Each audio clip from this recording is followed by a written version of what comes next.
Hey sports fans, Coach Nick here and welcome to B-Ball Breakdown. First things first, you like this shirt? We had a lot of designs to choose from and you can order right now in the link below, or if you get 5 of your friends to follow me and have them acknowledge that you sent them, I will get you a free one. So have at it. Let's talk game 1. A little anticlimactic, the Thunder were able to take control. A lot of mental mistakes by the Heat. And while the Thunder looked like they were rusty after the layoff, the Heat looked like they were not coached very well. And it's hard to imagine by the time you get to the finals, you're not on the same page with offensive sets and the defensive things they're supposed to run. So I got a lot to show you with how they broke down mentally throughout this game. Even in the first quarter, when it seemed like the Heat were running good offense, look how these three guys are standing almost next to each other when Battier hits the three. And again, this isn't how offenses are designed, where you have Chalmers and Battier next to each other. The Thunder should have defended this better.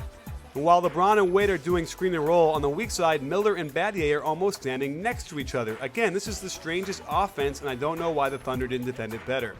And here's just a hot mess. LeBron is trying to get guys in position. Battier doesn't even know where he's supposed to go. And here comes Bosh to set a screen on the ball. But here's what I think is supposed to happen. LeBron's going to go to his right, and they roll Bosh to the basket, and then they're going to force Harden to help out on the roller, and that's going to get Mike Miller open on the wing. But Bosh screens on the wrong side of the ball. Miller goes way too early, and the Thunder can cover that all up. The offense dies, Bosh panics, and jacks up a bad shot.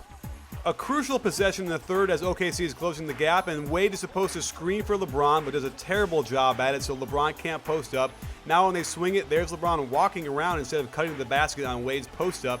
And then you're going to see Chalmers walking and jogging down the road and gets a foul called on him, phantom, but they're on the road.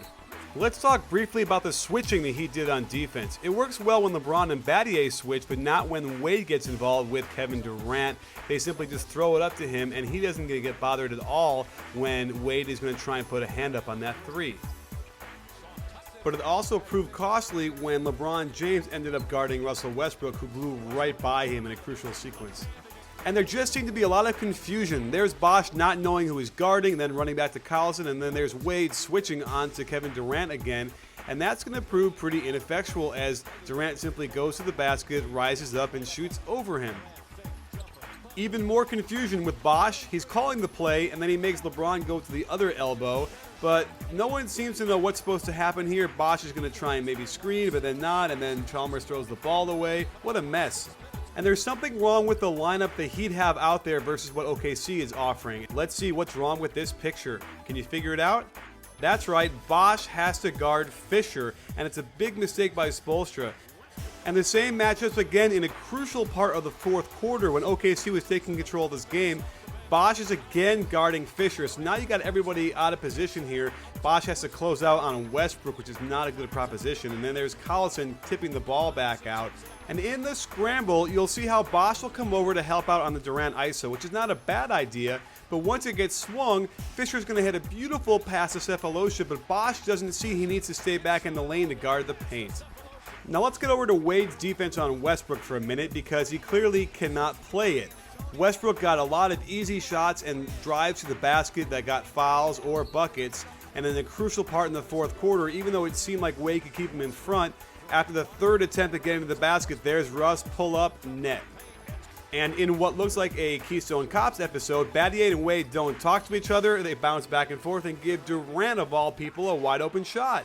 And time after time, the Heat kept committing mental mistakes on defense. Here's another switch in the pick and roll, and Bosh does actually a nice job against Westbrook to contest, but that means that Collison can get in there against LeBron and tip it out. But watch LeBron James not pick up anybody. Guess who's open? Yeah, Durant for a wide open three.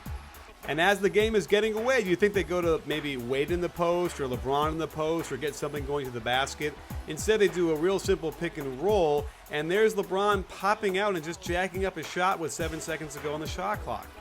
More mental mistakes. There's LeBron traveling before he passes it, but he doesn't get called for it. And Chris Bosh shoots a three? What?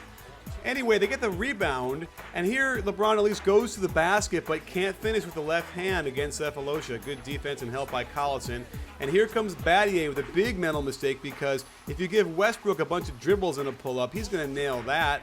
And why are these guys not clapping? And this was the last chance the Heat had to get a stop and maybe get back in this game. And Battier did a nice job fronting Durant in the post. and the Thunder have nothing to counter. However, they get into a pick and roll, and there's Bosch having a little trouble knowing where his man is. And when Battier gives up middle penetration, Bosch is in a bad position, and they score and ice the game.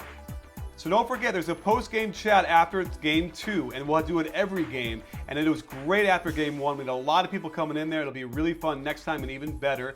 Don't forget the t-shirts, and we'll see if Spoelstra can adjust because it's going to be lineups. He can't have Bosch in there against Fisher anymore because the rotations are all screwed up, and being down 1-0, it's his turn to adjust to what Scott Brooks is doing. Don't forget, post-game chat, get in there because we're not only a channel, we're a conversation. You win,